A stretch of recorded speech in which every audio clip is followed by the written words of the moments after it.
Did you know something new is invented every 10 minutes? Join us as we speak to the innovators reinventing our world here on planet Earth and far, far beyond.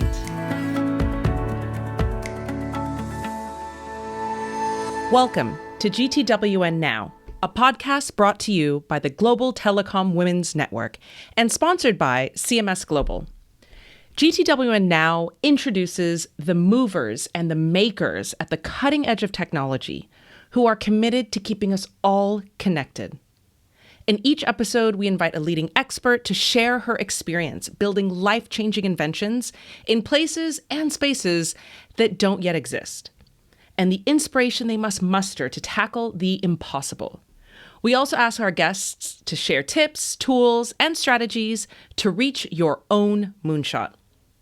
I'm your host, Rosali Gitau, founder of Bixi FinTech for Women and Global Telecom Women's Network International Board member. Welcome to GTWN Now.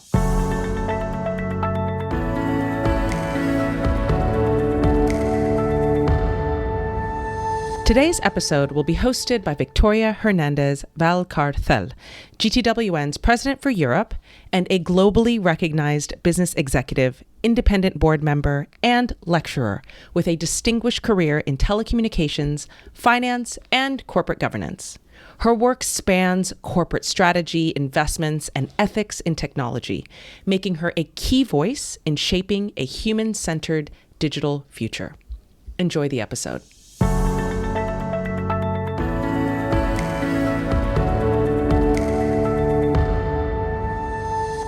Donc, bienvenue aujourd'hui à notre série de podcasts sur les numériques de Global Telecom Women Network. Aujourd'hui, nous allons aborder un thème assez sensible pour tous. C'est immersion, empathie et manipulation, les technologies numériques et intelligence artificielle. Aujourd'hui, les technologies numériques et l'intelligence artificielle transforment profondément nos interactions avec le monde et avec les autres, qu'il s'agisse des métaverses, des systèmes d'analyse d'émotions ou d'algorithmes conçus pour capter notre attention. Ces outils repoussent les frontières de l'immersion et redéfinissent notre capacité à ressentir et exprimer de l'empathie. Dans cette exploration, nous analyserons les opportunités et les défis posés par l'interaction humaine-artificielle et les environnements immersifs. Nous interrogerons les rôles dans la transformation de nos comportements sociaux et les cadres éthiques nécessaires pour garantir que ces technologies servent l'humain et non l'inverse. C'est un sujet au cœur des enjeux de l'humanisme numérique où la maîtrise de ces outils doit accompagner d'une réflexion profonde sur leurs impacts psychologiques et sociétaux. Et pour cela, nous avons l'honneur d'avoir avec nous un spécialiste, un grand spécialiste, le docteur Serge Tisseron, psychiatre, psychanalyste et chercheur français, reconnu pour ses travaux pionniers sur l'impact des technologies numériques et de l'intelligence artificielle sur la psychologie humaine et la société. Ses recherches portent notamment sur l'empathie, les effets psychologiques des images, ainsi que l'influence des médias numériques sur les enfants et les adolescents. Le docteur Tisseron est l'auteur de plus de 40 ouvrages et de nombreux articles explorant comment les avancées numériques transforment la santé mentale, les relations et les comportements culturels. Parmi ses œuvres majeures figurent Les jours où mon robot m'aimera, vers l'empathie artificielle, 2015, édition Albin Michel, et L'emprise insidieuse des machines parlantes, en 2020, l'édition Les liens qui libèrent. Le docteur Tisseron est membre de l'Académie des technologies. Il est une figure de proue des débats sur l'éthique numérique et est largement reconnu pour ses analyses sur la manière dont la technologie redéfinit notre capacité à ressentir de l'empathie et à établir des connexions sociales. Le docteur Tisserand a reçu en 2013 les awards du Family Online Safety Institute à Washington. C'est un plaisir. Bonjour, docteur. Bonjour. C'est un plaisir et un honneur de vous avoir parmi nous. Euh, donc, on aurait, je crois, énormément de questions à vous poser sur un sujet si passionnant. Mais je commencerai pour vous poser une première question. Comment pensez-vous que l'intelligence artificielle peut influencer notre capacité à ressentir et exprimer de l'empathie en la renforçant ou en l'affaiblissant? Mais écoutez, merci d'abord beaucoup pour cette invitation et elle tombe finalement très bien puisque j'ai appris hier que j'ai sur TikTok un avatar qui a mon apparence, qui a à peu près ma voix et qui raconte des tas de choses que je n'ai jamais dites et que je ne dirai même jamais. Et voyez l'impact que peut avoir aujourd'hui l'intelligence artificielle puisque l'usurpation d'identité ne passe plus seulement par le fait de quelqu'un qui nous ressemblerait serait passé pour nous, mais il est possible de créer pour chacun d'entre nous un clone numérique qui peut-être un jour peut tenir des propos racistes, misogynes, des attaques ad hominem. On est aujourd'hui dans une culture numérique où on est obligé de penser le monde, la relation tout à fait différemment de ce que c'était précédemment. Et évidemment, comme l'empathie est une capacité humaine absolument fondamentale à la vie sociale, on est tout à fait fondé à se demander qu'est-ce qu'elle va devenir dans ce monde-là nouveau. Et c'est la raison pour laquelle je vous remercie encore de votre invitation. Alors, dès qu'on parle d'empathie, il faut quand même préciser un petit peu ce que c'est, parce qu'il y a beaucoup d'ambiguïté là autour, hein. Il y a des gens qui pensent que c'est la capacité de se mettre à la place de l'autre. Ben non, on essaye, hein. L'empathie, c'est une construction mentale par laquelle on essaye de comprendre ce que l'autre ressent. Mais si je reçois une femme violée dans mon bureau de psychiatre et qu'après m'avoir raconté son calvaire, je lui dis je vous comprends, ben elle va légitimement penser que c'est un petit peu abusif de ma part que je dise ça. Vous voyez, il y a quand même quelque chose d'irréductible à toute expérience.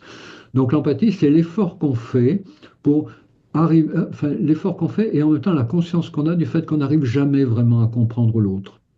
Et pour mieux rentrer dans la manière dont notre empathie fonctionne, puisque c'est le sujet du podcast d'aujourd'hui, il faut comprendre qu'elle se construit par étapes. Les trois premières étapes se construisent assez spontanément. Elles ont un petit peu besoin d'être aidées par l'entourage, mais c'est assez rapide. Vers 1 an, la capacité de pouvoir identifier les émotions d'autrui. Je vois que tu es content, je vois que tu es triste. Bon, si on n'avait pas ça, la vie sociale serait impossible. La deuxième compétence, vers 2 ans, c'est le souci de l'autre, hein. Il y a de belles vidéos où on voit des bébés qui viennent en aide à un chercheur qui a fait tomber des livres qui voulait ranger. Mais très vite, l'enfant comprend que ben, c'est encore mieux s'il a une récompense. Donc ce souci de l'autre, très vite, est subordonné à une sorte de recherche de la gratification. Donc, vous voyez, faut être réaliste. Et puis, la troisième capacité vers 3 ans et demi, 4 ans, c'est ce qu'on appelle l'empathie cognitive. C'est la capacité de comprendre que l'autre a une expérience différente du monde de nous et donc une représentation du monde différente de nous. C'est-à-dire, si moi, je suis triste le matin pour certaines raisons, c'est mes copains que je rencontre à l'école et que je trouve tristes, c'est pas forcément pour la même raison que moi. Donc, ça rend curieux de l'autre. Voilà, je vois que tu es triste, c'est l'empathie émotionnelle, mais moi, quand je suis triste, ben, je sais pourquoi, mais je ne sais pas pour toi pourquoi tu es triste. Voilà. Et avant 3 ans et demi, 4 ans, l'enfant a toujours tendance à penser que les autres fonctionnent comme lui. Mais là, c'est des choses qui se construisent assez facilement. La compétence la plus importante, hein, pour donner une vie sociale harmonieuse, c'est la quatrième qui se construit à partir de 8 ans, mais qui se construit toute la vie, qui est la capacité de se mettre émotionnellement à la place d'autrui. Pas seulement de façon intellectuelle, comprendre de manière froide, raisonnable, ce qu'il y a dans la tête d'autrui, ou essayer de le comprendre. Capacité de se mettre émotionnellement à la place d'autrui, et ça fonde l'empathie réciproque. C'est-à-dire, je me préoccupe de l'autre et j'accepte que l'autre se préoccupe de moi. Et il faut bien comprendre que la technologie numérique, elle est capable de reproduire des formes d'empathie du premier niveau, on peut dire, hein, c'est-à-dire celles qui se construisent spontanément, mais que, évidemment, elle ne va pas introduire la dimension de l'empathie réciproque, qui est la capacité de se mettre émotionnellement à la place d'autrui, puisque la machine n'a pas de compétences émotionnelles. Elle est capable de simuler beaucoup de compétences, mais elle n'a pas la compétence émotionnelle. Et donc, si on envisage aujourd'hui le paysage de l'intelligence artificielle ou le paysage des technologies numériques, on est obligé de constater que l'empathie est plutôt mise à mal, hein, par ces technologies. Regardez les réseaux, on va dire quelques mots des réseaux sociaux.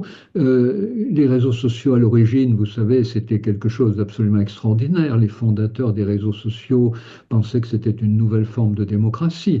Ils avaient même prévu la possibilité que chacun puisse intervenir longuement s'il le souhaitait, ou que dont la participation se résume à lever la main ou à mettre un bulletin de vote puissent le faire simplement avec des likes. Donc il y avait vraiment l'idée de pouvoir construire un monde différent, qui ignore les frontières, qui intègre les diversités. Et puis il y a eu évidemment un modèle économique qui s'est mis en place. Ce modèle économique a visé à augmenter le trafic, puisque le trafic sur les réseaux sociaux permet aux entreprises de capturer plus de données personnelles. Donc augmenter le trafic, c'est augmenter la capture des données personnelles. Alors, les fabricants de réseaux sociaux se sont demandé comment augmenter le trafic. Puis ils ont trouvé la solution. Ils ont découvert que quand des gens ont la certitude de partager un centre d'intérêt important pour eux, par exemple un choix politique ou un choix religieux, enfin une intégration religieuse ou le préférence pour une équipe de rugby ou une équipe de foot. Donc, les fabricants de réseaux sociaux se sont aperçus que quand les gens ont le sentiment de partager quelque chose d'important pour eux, ils échangent plus facilement des choses anodines, leur lieu de vacances, enfin, anodines pour eux, mais pas pour la capture des données, leur lieu de vacances, les recettes de cuisine, les films qu'ils aiment. Et donc, du coup, les réseaux sociaux ont regroupé les gens dans des bulles, dans des chambres d'écho. Et le résultat est que finalement, beaucoup de gens se retrouvent sur les réseaux sociaux d'accord avec tous ceux avec lesquels ils entrent en contact, parce que les algorithmes les ont regroupés dans des sphères. Et du coup, comme ils échangent entre eux en étant toujours d'accord, ben, ils finissent par penser que ceux qui ne sont pas d'accord avec eux sont des idiots, des imbéciles, des pervers, voilà, des malfaisants. Et du coup, commence comme ça à échapper de chaque bulle des messages de haine à l'égard de ceux qui appartiennent à des bulles et qui ont été enfermés dans des bulles différentes. Et donc aujourd'hui, les réseaux sociaux, pour beaucoup de raisons, mais notamment pour celle-là, sont pas du tout des outils qui favorisent l'empathie, mais au contraire des outils qui dissuadent l'empathie. C'est-à-dire, les gens n'ont plus envie de se confronter à la différence des autres, tellement ils sont bien dans leur bulle, à trouver des gens avec lesquels ils se sentent toujours d'accord. Si on envisage l'information, on a aussi le même problème, hein, puisque vous savez qu'aujourd'hui, on l'a bien vu pendant la campagne électorale américaine, il y a des intelligences artificielles qui sont chargées, enfin qui sont programmées pour transformer en événements sensationnalistes des faits divers assez anodins, et il y en a même qui polarisent ces faits divers de manière à plaire à une partie de l'électorat et à déplaire à l'autre, ou le contraire, l'idée étant d'augmenter la tension entre des fractions de la population et créer finalement de la fragmentation sociale. Elle fonctionne en sélectionnant des citations, en les coupant, par l'utilisation des mots, en rajoutant des images qui polarisent. Donc vous voyez, là aussi, hein, aujourd'hui, des algorithmes qui, dans l'intelligence artificielle, font exactement le contraire que favoriser l'empathie. Et donc, au contraire, qui favorisent le morcellement social et le risque de violence. Alors, heureusement, il ne faut pas être trop pessimiste, hein. Il y a quand même des recherches qui essayent de développer les compétences empathiques, mais ça se fait plus aujourd'hui du côté de la réalité virtuelle. La possibilité que grâce à un casque de réalité virtuelle, à un monde immersif et interactif, vous incarniez un autre que celui que vous êtes habituellement. Moi, je suis Serge Tisseron, je suis psychiatre. Bon, voilà, on va par exemple me proposer un programme dans lequel je vais être un noir ou un maghrébin qui se promène dans une rue, et puis, ou une femme, voilà, qui se promène dans une rue, qui va être soumise à des propos misogynes, à des agressions sexuelles, de manière à m'inviter à comprendre ce que vit une telle personne dans une telle situation. Et donc ça, c'est assez prometteur, hein. Et peut-être des jeux vidéo vont l'intégrer, mais en tout cas, c'est quelque chose aujourd'hui de moins massivement, c'est quand même une voie expérimentale encore. Et puis, il ne faut pas ignorer non plus un effet collatéral, hein, assez amusant d'ailleurs, dont je parle souvent dans mes conférences pour les médecins, c'est que vous savez qu'il existe aujourd'hui des IA qui peuvent transformer des textes très courts rédigés par des médecins, par exemple un compte-rendu opératoire ou un compte-rendu d'hospitalisation psychiatrique. Et il faut évidemment que les médecins informent les patients, informent les malades, et donc une IA peut transformer quelques lignes en un magnifique courrier d'une page et demie, très empathique pour la famille ou le patient, voilà, avec chaque mot compliqué expliqué, voilà. Et comme je dis toujours, ben ça c'est formidable, mais quand le patient viendra vous voir ou quand sa famille viendra vous voir, si vous n'êtes pas à la hauteur de l'empathie du courrier, eh ben la famille, le patient comprendront que c'est ChatGPT qui l'a rédigé. Donc, il va vous falloir apprendre à être aussi empathique que les logiciels d'IA qui aujourd'hui simulent l'empathie. Donc, vous voyez, c'est un effet collatéral amusant, mais je pense que les médecins vont en effet on va être obligé de développer l'empathie des médecins pour qu'ils soient à la hauteur des courriers que l'IA va faire pour eux. C'est très intéressant tout ce que vous dites, docteur. Et déjà, la première conclusion que je tire, c'est que c'est bien vu, le docteur Serge Tisseron, qui enregistre cette podcast, et pas votre avatar, par ailleurs, de par vos réponses.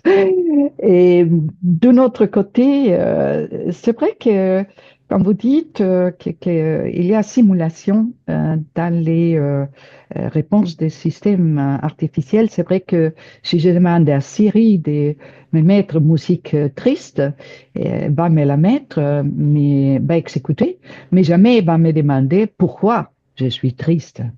D'accord? Donc ça c'est extrêmement intéressant et aussi cette espèce de regroupement et une forme de superficialité dans les échanges qui peut se produire ou d'un autre côté, devant des courriers, comme vous citez, qui sont extrêmement empathiques, être à la hauteur de cette simulation qui, à notre place, nous est faite, mais ça m'amène à vous poser d'autres questions.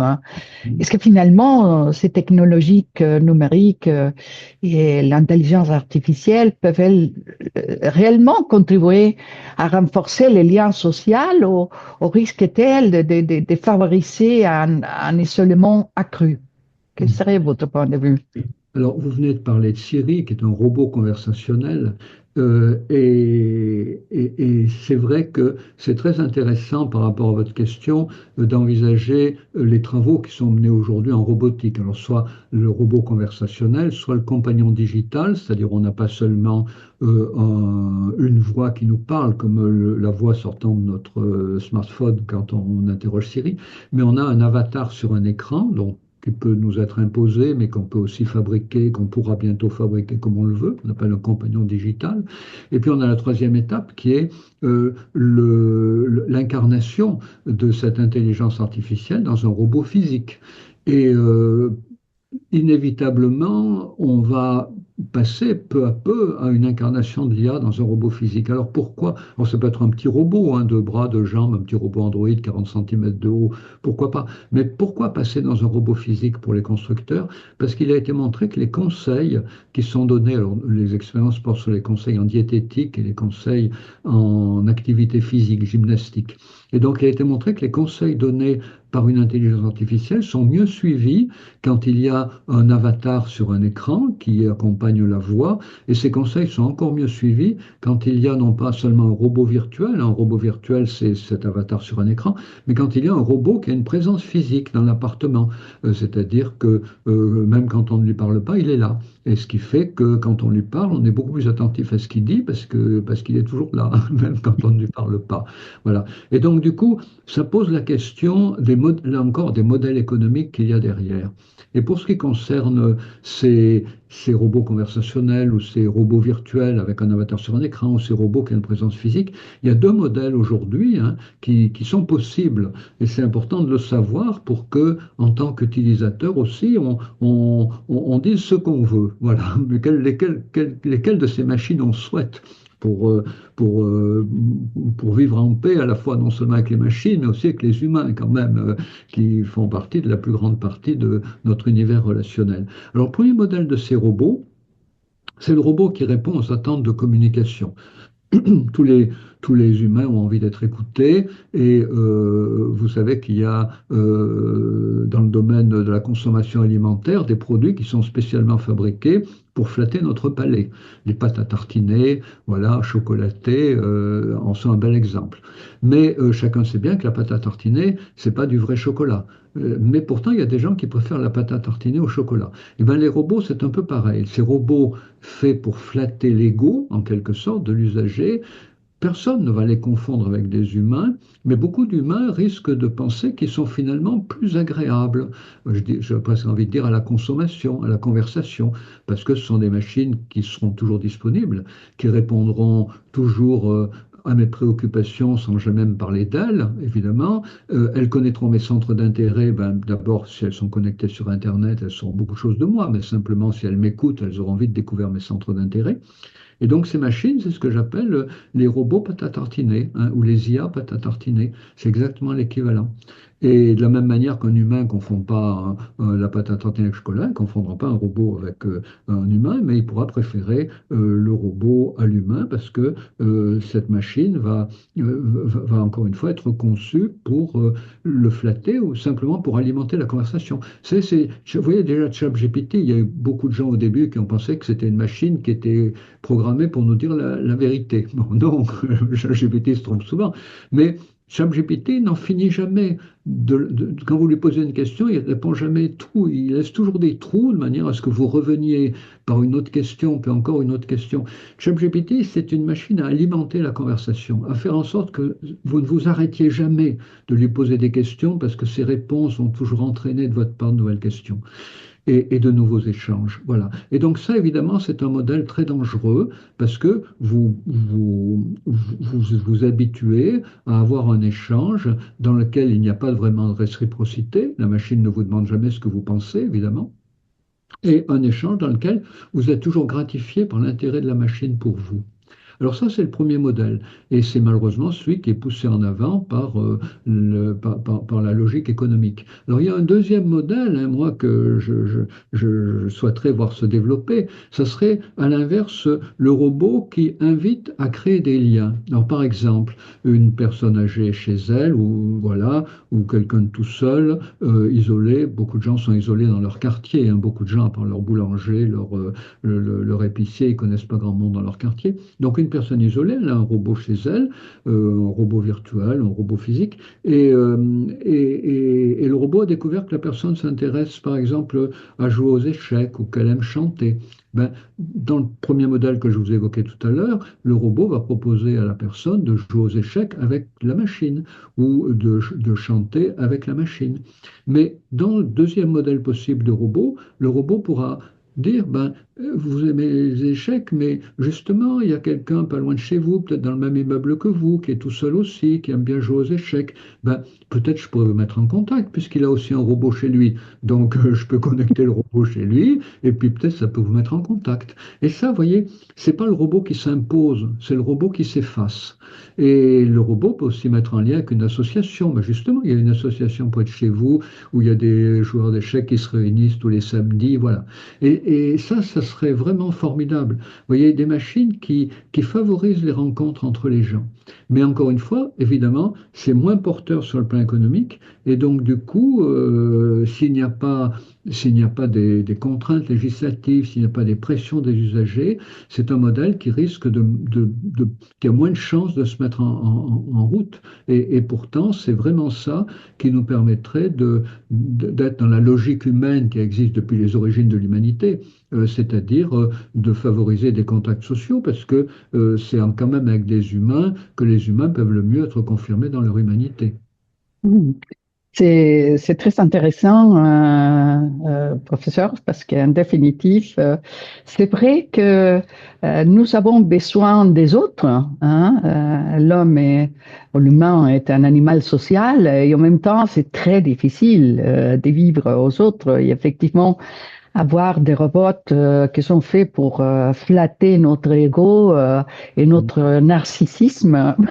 Bon, j'imagine qu'il y a une partie de l'humanité qui aimerait bien ça, mais risque une certaine forme d'isolement. Et par contre, avoir un robot qui nous invite à créer des liens dans ce monde où, effectivement, comme vous dites si bien, il y a de plus en plus de personnes isolées, en plus de personnes âgées qui ont des problèmes même de mobilité et que ça peut rompre leur isolement, ça serait une belle application pour l'humanité. Hein. Mais ça mène aussi à d'autres questions. Serait du genre, et alors comment on peut garantir qu'il y a, nous promettre une forme d'empathie sincère et éviter de la simuler d'une façon ou d'une manière manipulatrice dans ces cas-là. Oui, alors les machines pourront de mieux en mieux proposer, mais déjà elles le font très bien, une forme d'empathie totalement comparable à l'empathie humaine, mais pas identique. Comparable ne veut pas dire identique. Alors, quelle sera la différence? Ben, vous avez un petit peu compris dans ce que je vous ai dit par rapport à ces deux modèles de robots. C'est-à-dire que l'empathie que propose la machine est une empathie à sens unique. C'est pas une empathie réciproque. C'est-à-dire que la machine témoigne de l'empathie vis-à-vis de l'humain, enfin témoigne d'une empathie artificielle vis-à-vis de l'humain, mais cette empathie est artificielle puisque l'empathie n'a pas vraiment de compréhension de l'humain, et en revanche l'humain est invité par cette fausse empathie à développer une vraie empathie par rapport à la machine, c'est-à-dire à se préoccuper de la machine, voilà, et à demander que la machine se préoccupe de la personne. Donc une empathie à sens unique. Et il faut comprendre que cette empathie à sens unique, elle est extrêmement lucrative pour les fabricants de machines. Alors pour deux raisons. La première raison, c'est que ça permet une capture des données considérable, hein, puisque la machine relançant toujours l'utilisateur va constamment être amené à raconter de nouvelles choses de lui. Voilà, par exemple, si la machine découvre que la personne aime la chanson, la machine va peut-être lui demander de chanter avec elle, lui donner la musique, mais à travers le goût pour la chanson, ben, c'est des informations personnelles qui sont données. Beaucoup de gens, personnes âgées, vont raconter les grands moments de leur histoire, et puis la machine pourra les inviter à y raconter. Vous êtes marié en telle année, ben en telle année, on ne se mariait pas comme aujourd'hui, est-ce que vous pouvez me raconter un peu? Et tout ça, c'est évidemment beaucoup d'informations personnelles qui vont être trustées par les grandes entreprises du numérique. Et puis, il y aura la possibilité aussi de donner vous savez, les nudges, donner des petits coups de pouce, donner des petits coups de poudre, utiliser une certaine influence, voilà. C'est-à-dire la machine pourra dire par exemple, ben, j'ai remarqué que vous aimez bien la pizza napolitaine, et justement il y a un magasin qui fait une promotion à côté, donc si ça vous intéresse, je peux servir d'intermédiaire pour la commander. Et du coup, ben, on va passer, vous voyez, d'un système qui capture les données, d'un système qui est intégré dans la vie quotidienne, à un système qui devient un outil d'influence. Et vous savez, aujourd'hui, on ne parle plus seulement autour de l'intelligence artificielle d'économie de l'attention, elle est massive, mais on parle aussi de captologie, la science de capture des données, et puis on parle aussi quand même de science de l'influence, hein, la manière de pouvoir influencer des gens à leur insu, la fameuse théorie des nudges, donner l'impression aux gens, ma foi, qu'ils ont le choix, mais qu'il y a un choix qui est plus raisonnable qu'un autre, et la machine peut inviter à le faire. Vous savez, dans les années 1960-70, il y a eu un paradigme qu'on appelait CASA, Computer as Social Actor, c'est-à-dire le fait de traiter sa machine comme un humain le temps où on l'utilise. Mais aujourd'hui, ce paradigme est repensé en computers as persuasive and social actor. C'est-à-dire le computer peut vous faire des suggestions. Et grâce aux travaux de neurosciences, ces suggestions peuvent s'appuyer sur vos biais cognitifs et vous pouvez être complètement ignorant de la manière dont la machine peut vous influencer. Il y a beaucoup, déjà dans les jeux vidéo aujourd'hui, beaucoup d'algorithmes qui sont susceptibles d'influencer vos choix, dans les réseaux sociaux encore plus, et sans du tout que vous puissiez vous en rendre compte. Donc, on peut évidemment se demander si l'humain ne va pas se lasser d'une machine qui lui donne toujours raison. Eh bien non, parce que peut-être un jour, l'humain qui est avec cette machine va se demander ben, qu'est-ce que l'intelligence artificielle pense de ce qu'elle peut dire. Alors peut-être on dit, ben voilà, c'est un début d'empathie réciproque. Ben non, pas du tout, parce que la machine qui aura emmagasiné vos données, elle aura construit un double de vous-même. Et c'est ce double de vous-même qui vous répondra. C'est pour ça que il faudra tenir les enfants, les adolescents à l'écart de ces machines, parce que ils pourraient avoir tendance à y trouver ce qu'on appelle, ce que les psychiatres appellent depuis très longtemps un compagnon imaginaire. À ce moment, vers 10, 13, 14 ans, où on a tellement envie d'avoir quelqu'un qui nous ressemble, qui nous donne raison, qui nous accompagne dans nos goûts. Et aujourd'hui, l'effort que font les jeunes vers les autres jeunes, c'est pour trouver ce compagnon idéal. Mais ils ne le trouvent jamais, ce qui fait que ça les rend malheureux, mais en même temps, ça les rend curieux. Mais une machine pourra incarner ce compagnon idéal.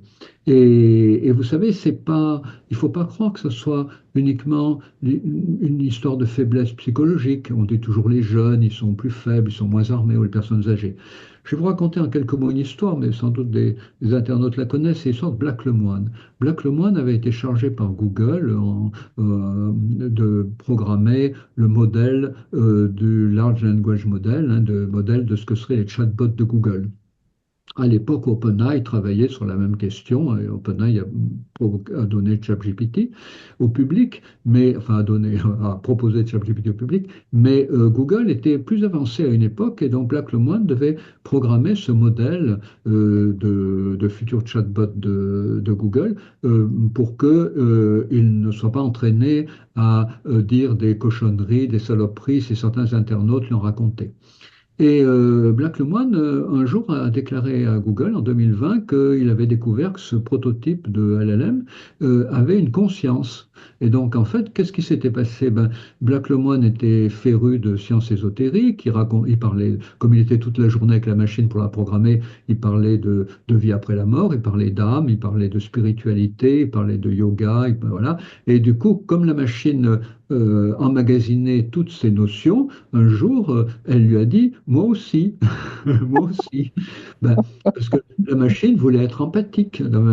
Et il avait complètement oublié, Black Lemoine, c'est incroyable, que la machine, elle n'était pas programmée pour dire la vérité, elle était programmée pour dire ce qui ferait plaisir à l'interlocuteur. Donc, comme Black Lemoine aimait toutes ces choses-là, la machine lui a dit, moi aussi. Et du coup, Black Lemoine, vous savez, l'a cru, voilà, et il a alerté ses patrons, et ses patrons l'ont licencié, et Google, du coup, a a ralenti ses programmes de recherche, ce qui a permis à OpenAI d'être le premier à sortir son chatbot. Et puis après, vous savez que Google a vite rattrapé son retard, a sorti Gemini. Tout à fait. Et, voilà. Et donc, vous voyez, c'est cette tentation de croire réciproque une empathie, alors qu'en fait, elle est à sens unique, c'est le grand risque des machines. Elles ne vont pas seulement nous imposer une forme d'empathie non réciproque, mais elles vont aussi simuler l'empathie réciproque dans un système qui sera complètement dissuasif d'une vraie curiosité par rapport à autrui, puisque quand je serai curieux de ma machine, elle me répondra en miroir ce que je suis. Et donc, du coup, ça risque d'induire beaucoup de gens à penser qu'ils sont totalement raison dans ce qu'ils sont et à éloigner d'une compréhension de l'extraordinaire différence des humains, même que nous pouvons côtoyer de très près, soit la différence entre être un homme et une femme, voilà, mais être un enfant, un adulte, selon le milieu social, enfin, la diversité humaine est phénoménale. Et vous voyez que c'est toute cette diversité qui est réduite à zéro dans la rencontre avec une machine programmée pour nous confirmer dans notre être, parce que c'est un modèle économique rentable. Mhm. Donc, en fait, pas d'amélioration possible à titre individuel en tant qu'être humain. C'est quelque chose qui peut nous empêcher de progresser dans notre cheminement en tant que personne, en tant que notre qualité humaine, et même en tant que, sur le point de vue de nous challenger à sortir des sentiers battus. Je vous dirais, professeur, que si la machine va développer un miroir de ma personne, vous savez, pour parler avec moi-même, je fais ça déjà dès que je me lève tous les matins, je n'ai pas besoin de robot pour ça. Mais je comprends que dans certaines circonstances, et selon vous parlez, ça peut être utile pour certaines personnes, c'est ce que je comprends, mais qu'il faut avoir une énorme assurance en soi-même pour pouvoir interagir. Mais ce qui m'inquiète, c'est que vous avez commenté ce phénomène d'addiction que ces robots peuvent créer pour par ensuite influencer nos choix, peuvent créer des dépendances et voire manipuler nos comportements ou altérer notre authenticité. Donc, jusqu'à quel point ça peut arriver et quelles sont les régulations, les limites qui seraient nécessaires à introduire sur votre point de vue. Hmm. Oui, alors vous parlez de robodépendance, hein, le problème en effet est maintenant bien pris au sérieux. Alors quand j'ai écrit Le jour où mon robot m'aimera en 2015, personne n'en parlait, hein. À l'époque, comment dire, la technologie robotique de proximité était encensée. Bon, moi j'ai alerté sur le fait qu'il y avait un risque de robodépendance et depuis, hein, l'idée a fait son chemin. Alors, je vais vous raconter une anecdote. Je discutais un jour avec un ingénieur d'une entreprise de robotique et je lui dis, mais tu te rends compte quand même le risque de robodépendance? Et il me dit, ah oui, oui, bien sûr. Et j'ai réfléchi. Ben, je lui dis, tu as trouvé un moyen? Il me dit, oui, oui, j'ai trouvé un moyen. C'est que on va fixer des durées d'échange avec la machine. Et par exemple, on pourra fixer que au bout d'une heure d'échange, au bout de 2 heures d'échange, eh bien, le robot dise, voilà, maintenant on a bien parlé ensemble, je vais me mettre en veille pendant quelques temps, voilà, et pendant ce temps, eh ben, fais autre chose, voilà. Et je lui dis, oui, c'est une jolie idée, mais qu'en pensent les commerciaux? Ah, il me dit, ben, les commerciaux, ils veulent pas du tout, hein, ils veulent pas du tout.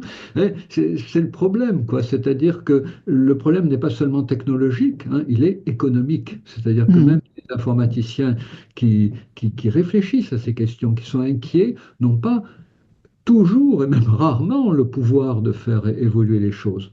Alors dans cette robodépendance, risque de robodépendance, il y a plusieurs éléments. Le premier élément, qui à mon avis est le plus préoccupant, c'est d'oublier que l'homme qui parle à la machine parle en réalité à l'homme qui est derrière la machine. C'est-à-dire on oublie le programmeur. On oublie un programmeur qui a une culture différente de la nôtre. S'il vit dans la Silicon Valley, évidemment, et il ne vit pas dans les mêmes conditions que nous, il n'a pas les mêmes valeurs que nous, il ne conçoit pas l'éducation comme nous, voilà. Donc il est très différent de nous. Mais on croit qu'on parle à la machine et que la machine aurait une autonomie. Non, elle n'en a pas. L'homme qui parle à la machine parle à l'homme qui est derrière la machine. Donc ça, c'est déjà quelque chose qu'il faudrait que la machine rappelle. C'est-à-dire que, voilà, j'ai été programmé à de l'endroit, voilà, et puis je transcris l'état des connaissances telles qu'on les trouve aujourd'hui sur Internet, voilà. Et donc, ça, c'est le premier danger, c'est oublier que l'homme qui parle à la machine parle en réalité à l'homme qui est derrière la machine.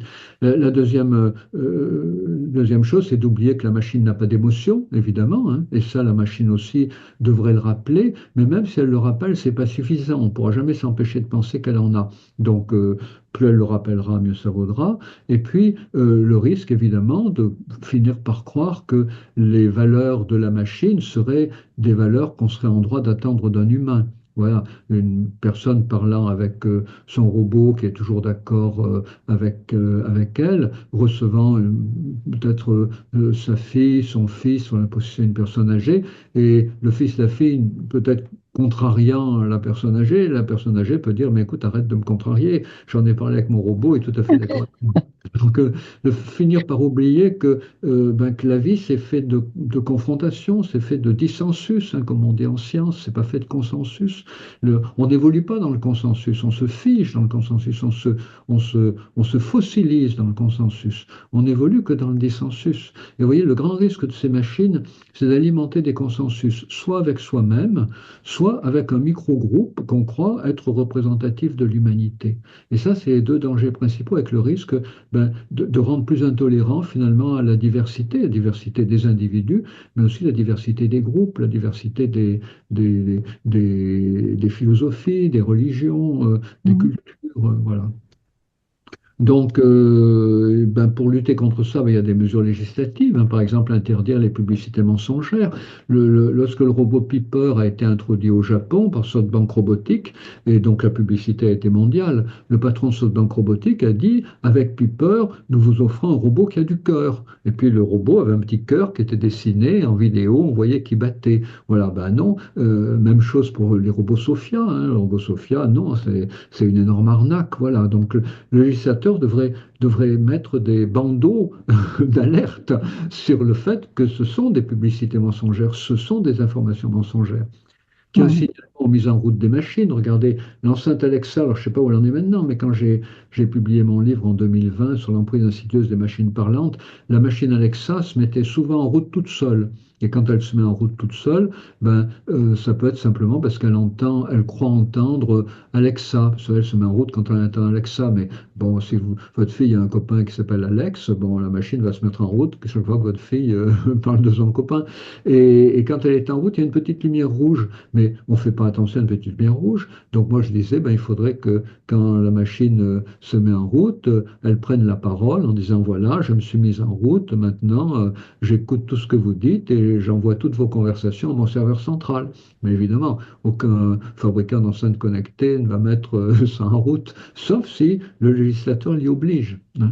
Dans le choix des voix également, c'est important. Les gens vont choisir des voix qui les flattent. Vous savez, il paraît déjà que beaucoup d'hommes allemands, paraît-il, refuseraient que leur chemin leur soit indiqué, préfèrent que leur chemin leur soit indiqué par une voix féminine. Donc mais par contre, pour les conseils bancaires, c'est la voix masculine qui est plébiscitée. Donc aussi, peut-être assurer des changements de voix. Les gens choisissent une voix, mais régulièrement, on leur dit, ben voilà, vous avez choisi celle-là, mais pendant un quart d'heure, on va vous en faire entendre une autre. De manière à ce que les gens comprennent que la voix, c'est aussi quelque chose qui porte l'intérêt à la machine et qu'il y a des voix dont on relativise les propos, et il y a des voix dont on n'a pas envie de relativiser les propos, et qu'évidemment les fabricants vont faire mettre aux usagers des voix qui ne leur donnent pas envie de relativiser les propos tenus par la machine. Vous voyez, donc il y a beaucoup de mesures, mesures législatives, mesures technologiques, puis des mesures éducatives, hein. Il faut évidemment aujourd'hui non seulement qu'on parle des écrans dans les écoles, mais qu'on parle de l'IA dans les écoles.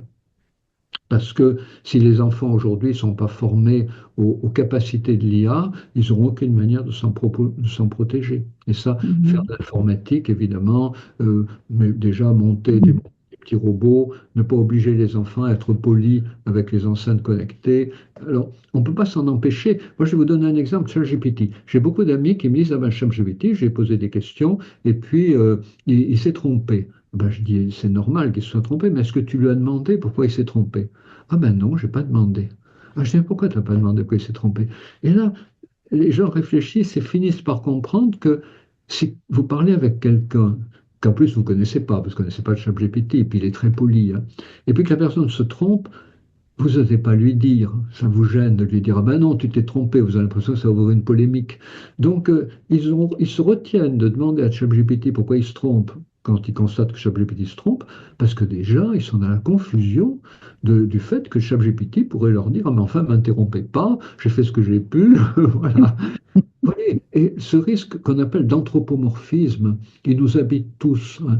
Et il nous habite d'autant plus qu'une machine utilise la voix. C'est très compliqué déjà quand on a affaire à une machine avec laquelle on interagit par un clavier et un écran. C'est déjà difficile si elle nous parle comme un humain, si elle nous dicte, si elle nous fait apparaître des textes comme un humain, c'est le texte de Turing. Et voilà, on a de la peine déjà à relativiser le fait qu'elle n'est pas humaine.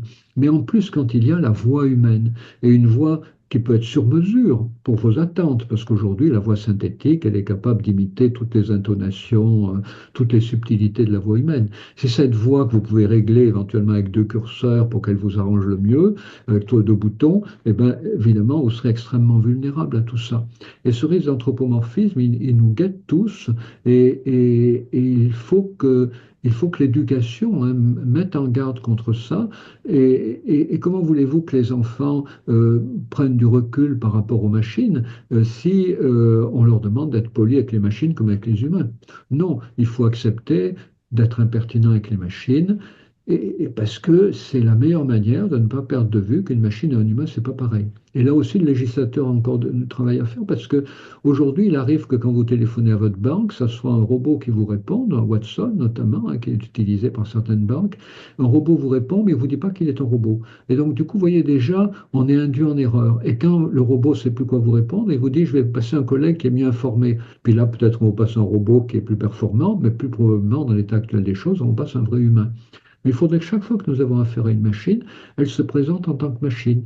Voilà, je suis le robot Watson, par exemple. Je peux répondre à beaucoup de vos demandes. Si vous préférez avoir affaire à un humain, appuyez sur la touche dièse et vous aurez un peu d'attente, mais vous parlerez à un humain. Et je pense qu'il faut que chaque fois que nous sachions toujours si nous avons affaire à un humain ou une machine, parce qu'un jour, nous risquons d'avoir affaire à des robots qui seront androïdes, qui auront une apparence humaine. Et si nous n'avons pas appris à toujours poser la question et à toujours tenir compte du fait qu'on a affaire à un humain ou une machine, eh bien, ce jour-là, nous ne ferons plus vraiment de différence entre un robot et une machine et nous parlerons un petit peu aux robots comme à des humains, mais nous risquons aussi de parler un petit peu aux humains comme à des robots. Hmm. C'est passionnant, docteur. Donc, en définitive, nous devrions avoir, bon, déjà une éducation, mais aussi pour nous aider dans la distinction, là où les frontières maintenant entre l'humain et l'artificiel deviennent de plus en plus floues, une espèce aussi de traçabilité de la fabrication et la programmation de la machine pour éviter les biais de la machine, mais aussi il y a une éducation de notre part de façon à éviter de renforcer nos propres biais. Hein, si j'ai Exactement. Exactement. parce que c'est ça qui risque de se passer, selon je comprends vos explications, c'est que non seulement je risque de pas m'améliorer, mais je risque d'amplifier tous mes défauts et tous mes biais. Oui, Dans une situation pareille, donc ça passerait aussi pour que je prenne conscience, tout le monde, hein, de que je parle à un robot et d'où vient ce robot, comment il a été programmé. Voilà, je suis un robot, mais je suis un robot qui vient de la Californie, par oui, exemple, oui, et oui, n'est-ce oui, pas? oui, oui. C'est c'est une espèce de certification d'origine, hein, mais on l'a déjà sur pas mal de produits, donc ça devrait être dans la réglementation applicable aussi à des robots. Hein. Oui, une traçabilité, absolument, une Ouais. traçabilité des machines. Et puis, je vous parlais des enfants tout à l'heure, hein, puisque j'ai eu un award du FOSI pour mes travaux sur les enfants. Donc, dès la fin des années 2015, quand j'ai écrit Jour bon roman même rat, je me suis dit, mais il faut protéger les enfants de ces machines. Et donc, vous savez que dans le domaine des écrans, j'ai proposé des repères d'âge, 3 ans, 6 ans, 9 ans, 12 ans. Et je pense qu'on peut aussi les appliquer à ces machines, et notamment aux machines parlantes, hein, puisque aujourd'hui, des parents peuvent utiliser une enceinte Alexa comme compagnon de leurs enfants. Donc, je pense qu'il faut éviter tout outil numérique avec les enfants avant 3 ans. Un enfant avant 3 ans, il y a tellement de choses à découvrir. Les outils numériques, c'est totalement absurde de lui proposer. Mais entre 3 et 6 ans, une enceinte connectée, il faut quand même les éviter aussi parce que l'enfant risque de prendre ce que dit l'enceinte pour des conseils aussi valables que ce que disent les parents. Euh, Mhm. Surtout si l'enceinte est achetée par les parents, l'enfant pourra penser que c'est la voix des parents. Et donc, du coup, c'est une manière atroce pour les parents de déléguer l'éducation de leur enfant aux travailleurs de la Silicon Valley qui ont programmé les réponses de l'enceinte. Et puis Ouais. entre 6 et 9 ans, mais il vaut mieux éviter les robots conversationnels, les modèles Siri hein, quand même, qui enferment beaucoup dans un système de conversation qui éloigne de l'humain. Et puis éviter même jusqu'à 13 14 ans les compagnons digitaux, hein, voilà, de l'apparence sur un écran. Et chaque fois, bien sûr, en parallèle, hein, faire une éducation à ce que sont les algorithmes, à ce qu'est la communication à distance, et Mhm. puis, encore une fois, en tant que citoyen, nous préoccuper quand on élit un député de sa préoccupation autour de l'intelligence artificielle. On demande souvent aux députés, voilà, qu'est-ce qu'ils pensent de la circulation des voitures dans les rues, je sais pas, ou une politique de la ville, ça, bon, pour la politique de la ville aussi, mais aussi les députés, politique nationale, le budget et tout, mais il faut aussi se préoccuper du regard qu'ils portent sur l'intelligence artificielle et du souci qu'ils ont par exemple, d'étendre le règlement général de protection des données aux jouets numériques utilisés par les enfants. Mhm. Vous voyez, il y a un tas il y a beaucoup à faire dans le domaine technologique, dans le domaine législatif, dans le domaine éducatif. Et c'est tout ça dont il nous faut prendre conscience.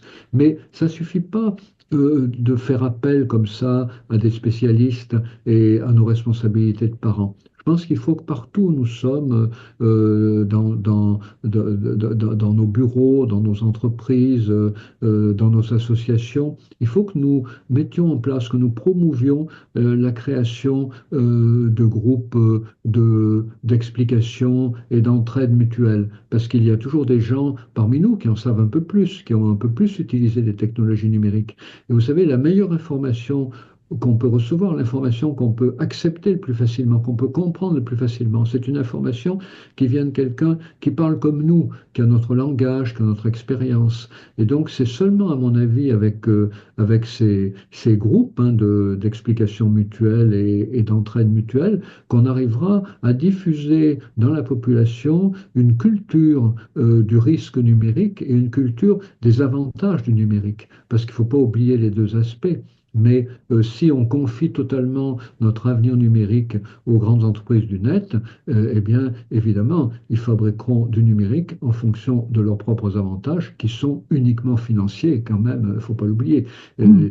Ils n'ont pas inventé les réseaux sociaux pour le bonheur de l'humanité, ça se saurait, même si les pionniers ont voulu le faire, les grandes entreprises numériques ont développé un numérique qui est un numérique du profit à leur seule exclusivité. Donc, vous voyez, il faut il y a une mobilisation vraiment importante. Et d'ailleurs, j'ai participé sur la ville de Montpellier à une mobilisation de ce genre-là, où on a demandé aux habitants de Montpellier, un panel d'habitants de Montpellier, ce qu'ils aimeraient changer dans leur relation avec les pouvoirs publics et comment l'intelligence artificielle pourrait y aider. Et c'est exactement la question qu'il faut poser. Il ne faut pas demander aux gens qu'est-ce que vous attendez de l'IA, les gens n'en savent rien. Il faut leur dire qu'est-ce que vous aimeriez changer dans vos vies, qu'est-ce que vous aimeriez changer dans votre travail, qu'est-ce que vous aimeriez changer dans votre entreprise, et comment est-ce que l'intelligence artificielle, à votre avis, peut nous y aider. Mhm.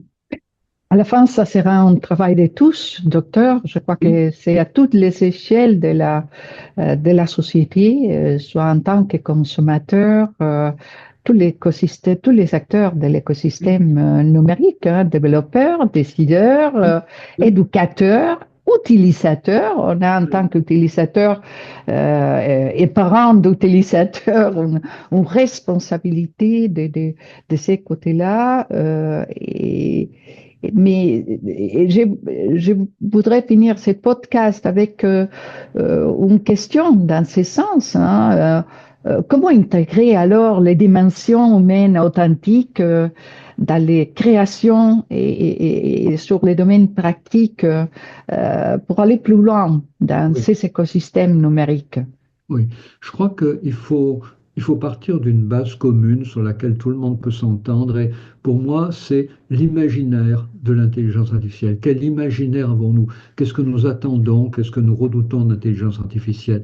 Et cette dimension de l'imaginaire, elle est trop souvent oubliée. On pose trop rapidement, souvent, la question technologique et pas suffisamment la question de nos rêves par rapport à l'IA. Alors, quels sont nos rêves par rapport à l'IA? Il y a à mon avis, il y a quatre rêveries qui nous habitent, voilà. Et pour les résumer rapidement, la première, c'est autour de la puissance ou du collaboratif, voilà. Donc, soit je vais utiliser l'IA pour être plus fort, plus puissant, accroître mon pouvoir. c'est ce que je cherche à faire certaines personnes sur les réseaux sociaux, soit je vais utiliser l'intelligence artificielle pour favoriser le collaboratif. Voilà, c'est exactement le pôle opposé. Donc, premier imaginaire, qu'on soit autour de deux pôles, la puissance, le partage. Le deuxième type d'imaginaire qu'on a autour de l'intelligence artificielle, c'est autour, évidemment, du risque d'être englouti par elle, hein, voilà, le risque qu'elle nous dépasse, qu'elle nous manipule, et puis l'espoir que ça peut permettre de réduire des inégalités. Hein. Ça, c'est le deuxième pôle, avec, vous voyez, deux extrêmes opposés entre lesquels on peut se situer. Le troisième pôle de notre imaginaire de l'IA, c'est plus, je dirais, l'imaginaire des cadres ou l'imaginaire des enseignants, c'est de savoir si l'IA va permettre à tout le monde d'évoluer mieux, plus vite, de travailler plus rapidement, d'augmenter les performances, ou si l'IA va permettre plutôt de prendre chacun là où il en est dans sa spécificité, c'est-à-dire une IA qui prenne en compte les spécificités de chacun, pas une IA qui cherche à faire monter tout le monde en même temps, mais qui prenne en compte les spécificités de chacun pour que chacun puisse aller à son rythme. Ça, c'est le troisième pôle. Vous voyez toujours ces deux extrêmes. Et puis le quatrième pôle de notre imaginaire, c'est celui des dirigeants, c'est celui des grands financiers. Ben, c'est soit l'IA comme une nouvelle ressource à exploiter. Hein. Il y a eu le pétrole, il y a eu le gaz, voilà. Et ben, l'électricité. Il y aura une nouvelle ressource à exploiter, ça va être l'IA. Mais là aussi, il y a une autre manière de voir les choses. Ben, c'est l'IA comme bien commun. Il y a comme un bien commun qu'il faut faire fructifier selon des règles démocratiques et également avec une exigence de frugalité parce que le pétrole, ça a des inconvénients, mais l'IA, ça en a aussi. Hein, quand on voit la quantité d'énergie électrique que ça consomme, les projets de Google de monter plusieurs usines atomiques pour obtenir son indépendance énergétique, voilà. Et donc, si on prend ces quatre pôles, on s'aperçoit finalement qu'il y en a un qui a la clé des autres. Celui qui a la clé des autres, c'est l'IA comme bien commun. Si vous décidez que l'IA est un bien commun, à ce moment-là, ben, évidemment, premier pôle, vous allez plutôt pencher du côté du coopératif, du collaboratif. Deuxième pôle, ben, vous allez plutôt pencher du côté de permettre de réduire les inégalités. Et puis, troisième pôle, vous allez plutôt viser la spécificité de chacun, hein, puisqu'après tout, nous contribuons tous à l'IA d'une certaine façon. Ben, puisque nous en contribuons tous, c'est important que les spécificités de chacun soient reconnues. Et donc, du coup, vous voyez, à ce moment-là, on peut penser l'IA dans une optique de pédagogie générale. Je pense qu'il faut créer les conditions pour que nous puissions tous apprendre, mais apprendre quoi? Eh bien, là encore, apprendre de trois façons. Apprendre ce qu'est l'intelligence artificielle, apprendre l'IA, apprendre avec l'intelligence artificielle et apprendre de l'intelligence artificielle. Donc apprendre ce qu'est l'intelligence artificielle, c'est apprendre ses insuffisances, c'est apprendre ses bugs, c'est apprendre ses hallucinations, c'est apprendre ses imperfections. Mais c'est aussi apprendre les risques de désinformation, mon clone par exemple, voilà, qui m'était inattendu. Et puis c'est aussi apprendre ce que c'est qu'une utilisation frugale de l'IA, parce que beaucoup de gens dans la vie quotidienne, quand ils reçoivent un mail envoyé à 50 personnes en même temps qu'eux, ils sont tentés de répondre aux 50, même s'ils répondent à ce qu'il a envoyé, ça suffit. Il y a toute une éducation à faire sur la frugalité, et puis comprendre aussi les risques de hacking. Et en France, on a un programme qui est en train de se développer, hein, de Cyber Hacking Lab, pour informer les gens sur le fait que la principale porte d'entrée aujourd'hui d'attaque de hacking contre nos grandes entreprises nationales, eh bien, ce sont les outils numériques personnels des usagers. Le fait qu'ils intègrent un lien sur LinkedIn, le fait qu'ils ne changent pas le code de la chaudière suffisamment régulièrement, voilà. Et aujourd'hui, il faut sensibiliser la population au fait que les risques sur notre système énergétique, sur la fourniture d'eau, la fourniture d'électricité, les entreprises stratégiques, eh bien, ce risque, il passe par chacun d'entre nous. Hein. Apprendre ce qu'est le cyberhacking personnalisé auquel nous allons être de plus en plus nombreux à être soumis. Ça, c'est apprendre ce qu'est l'intelligence artificielle. Alors, apprendre avec l'IA, je vous évoquais tout à l'heure des groupes, effectivement, pour apprendre comment ça transforme notre lien à l'information, à la communication, à l'organisation de réunions, hein, mais aussi apprendre à rester humain face à l'IA. C'est-à-dire que quand un employeur, un enseignant nous demande un sujet, réfléchir à quelque chose, pas se précipiter sur ChatGPT ou Gemini pour savoir ce qu'il en pense. Commencer par se prendre la tête entre les mains et réfléchir tout seul. Ne faire intervenir l'IA que dans un deuxième temps. Vous voyez, l'IA, elle doit être à mon service. Si je cède à la tentation parce que j'ai pas tellement confiance en moi, parce que j'ai l'angoisse de la page blanche. Si je cède à la tentation de demander tout de suite à l'IA qu'est-ce qu'elle en pense, eh bien évidemment, je vais trouver que c'est tellement bien formulé, même si c'est pas très malin, c'est tellement bien formulé, ChatGPT, c'est pas toujours malin, mais c'est toujours tellement bien écrit que je vais avoir tendance à me dire, ben voilà, j'ai la réponse. Et vous voyez, ça passe par quelque chose qu'on n'envisage pas suffisamment autour de l'IA. Ce qui nous protégera le mieux de l'IA, souvent on le dit, c'est par la législation, c'est l'intelligence collective, mais c'est aussi l'estime que chacun se porte à lui-même. Si vous ne vous portez pas d'estime à vous-même, vous utiliserez l'IA pour résoudre tous vos problèmes de la vie. Savoir si qu'est-ce qu'il faut répondre à votre copain ou à votre copine, s'il se fâche avec vous, j'étais bien sûr de ChatGPT, mon copain s'est fâché avec moi, là, là, qu'est-ce que tu en penses? Que les gens apprennent à se faire confiance, et vous voyez, ça, c'est vraiment un programme pour l'éducation nationale, c'est un programme pour les employeurs, que les gens se fassent confiance pour éviter cette réaction très problématique parce que l'IA deviendrait notre coach universel. Elle nous conseillerait pour tout. Et puis très vite, elle serait notre confident avec les profits énormes qu'on donnerait avec nos informations personnelles. Et puis notre coach, notre confident, pourquoi pas notre thérapeute. C'est déjà le cas. C'est C'est déjà déjà le le cas. cas.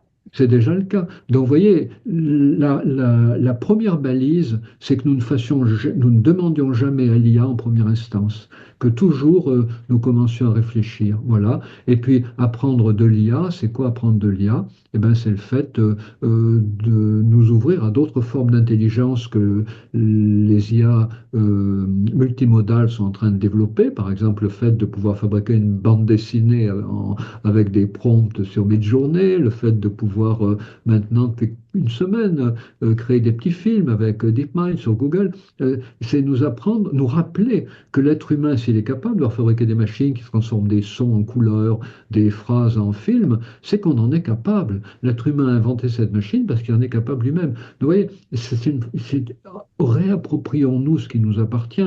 Essayons en effet avec ces IA, de nous redonner le plaisir de passer d'une forme sensorielle à une autre. Et l'IA peut nous y aider, mais en même temps, si vous ne parlez pas bien une langue, et dans le cas particulier, si vous ne parlez pas bien le français, vous ne pouvez pas dicter des prompts qui correspondent vraiment à ce que vous souhaitez pour obtenir la bande dessinée que Midjourney va vous fabriquer. Donc, on en arrive à cette idée que finalement, pour bien utiliser l'IA, il faut bien maîtriser la langue. Et donc, on en arrive à cette idée qui était déjà la mienne en 2008, quand je lançais les valises 36912, il faut faire toute une éducation au langage, à la relation, à la curiosité, avant que les enfants soient confrontés à ce qu'est l'intelligence artificielle, pour qu'ils aient déjà les repères qui vont leur permettre, les repères intériorisés, qui vont leur permettre de ne pas céder aux sirènes de l'IA, comme Ulysse qui se fait attacher à son bateau. Voilà, et ben, il faut que l'institution scolaire attache les élèves aux repères traditionnels de la langue pour qu'ils puissent ensuite utiliser les possibilités de l'IA pour ce que l'IA peut donner, mais pas demander à l'IA ce qu'elle ne peut pas donner. Et c'est ça, c'est le grand problème de l'éducation. Apprendre ce que l'IA peut nous donner, mais nous apprendre aussi à résister à la tentation de lui demander ce qu'elle croira, ce qu'elle nous fera croire pouvoir nous donner, mais qu'elle ne nous donnera pas en réalité, parce qu'elle nous amputera régulièrement un peu plus de compétences humaines. C'est extraordinaire, docteur. Je retire énormément des conclusions. J'aurais encore tellement de questions à vous poser, mais déjà, je retire une dernière aussi idée, c'est le fait de continuer à utiliser notre créativité, que c'est ce qui nous rend unique, notre individualisme et que parce que c'est ce qui nous rend humains et que nous devons lutter pour combattre notre paresse. Hein. Mais oui, mais oui.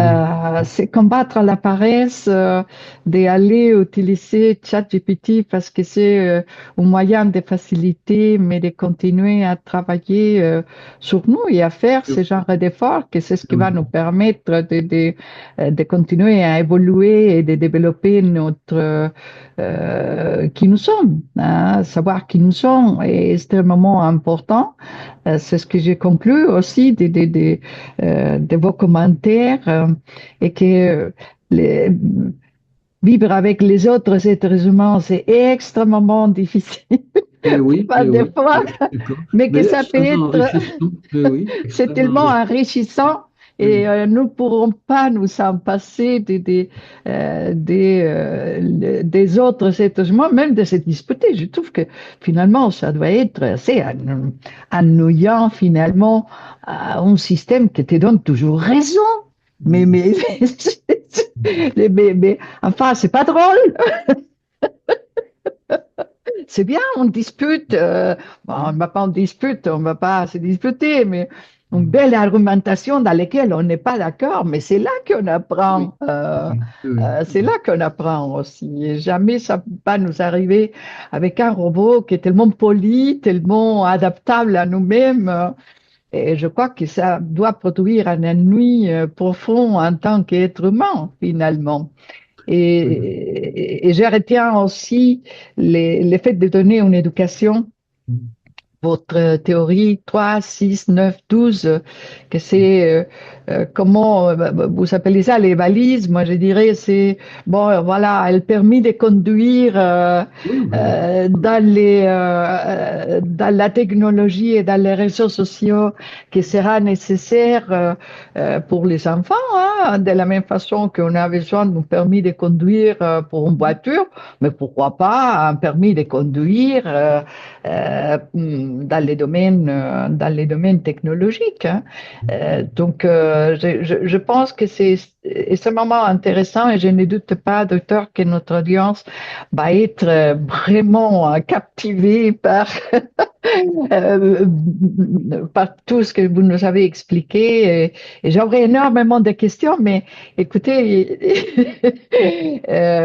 ça sera pour une prochaine fois. Mais Voilà. je vous laisse l'opportunité, si vous voulez dire un dernier message à notre audience. Je ne sais pas si vous avez quelque chose à Oui, dire finalement. Oui, oui, alors écoutez, souvent on me demande si j'ai un conseil à donner aux jeunes, mais j'ai un conseil à donner aux jeunes, mais à tout âge, c'est faites-vous confiance. Voilà, il faut que les gens apprennent à se faire confiance. Si ils ont l'impression que une réponse d'une machine est fausse, faut pas hésiter à la dénoncer, faut pas hésiter à poser la question. S'ils ont l'impression qu'une machine les détourne de leur curiosité, tout d'un coup, intuitivement, il faut qu'ils comprennent que ils ont raison de le penser et que c'est normal et que nous sommes beaucoup à le penser. Voilà. Que les gens, si vous ne vous faites pas confiance, vous avez tendance à fuir l'humain parce que l'humain est toujours imprévisible. Se faire confiance, c'est accepter de se confronter à la diversité et les pédagogues, les politiques, même les techniciens ont un rôle important à jouer pour faire comprendre aux gens que les technologies sont à leur service, mais qu'ils ne sont pas au service des technologies, et que toutes les réserves qu'ils peuvent faire sur les technologies, c'est elles sont fondées, hein. Il ne faut pas croire que les technologies sont ce qui doit nous faire évoluer. Nous évoluons avec les tonnes technologiques que nous choisissons et nous cherchons à évoluer avec elles dans le sens que nous souhaitons. Par exemple, en médecine, faire des diagnostics plus vite, mais aussi permettre aux patients de mieux comprendre leur pathologie, pour les pédagogues apprendre à apprendre. Voilà, et tout ça, ça relève de nos choix personnels et de la manière dont on s'approprie les technologies. Et c'est, vous voyez, cette entreprise d'appropriation qu'il faut mettre en route. Et encore une fois, je pense que les groupes que je vous ai évoqués, le promouvoir des groupes de discussion, d'entraide à tous les niveaux, c'est ce qui va permettre à ceux qui en ont compris un peu plus d'aider ceux qui en ont compris un peu moins, et puis de montrer ben, que le numérique, l'intelligence artificielle, c'est une jungle. Et dans une jungle, il n'y a pas de mode d'emploi. Il ne faut pas croire ceux qui vous en donnent un. La meilleure manière de se repérer dans une jungle, c'est de trouver un humain qui a commencé à s'y repérer un peu mieux que vous. Donc partout où il y a de l'IA, partout où il y a des écrans, ben, il faut cultiver les rapports sociaux et affectifs de proximité. Et écoutez ces séries de podcasts parce que c'est un bon exemple. Vous parlez à des humains. Voilà. D'ailleurs, moi, je suis Victoria et vous êtes Voilà. Voilà. bien le professeur Serge Tisseron, c'est pas votre avatar, et moi non plus. Docteur, sur ce mot, je vous remercie profondément d'être parmi nous et j'espère que ça ne sera pas la dernière occasion que nous aurons à échanger Et pour toute notre audience, je vous dis à bientôt pour les prochains podcasts. Avec plaisir, avec plaisir. Au revoir à Au tous. revoir. Au revoir.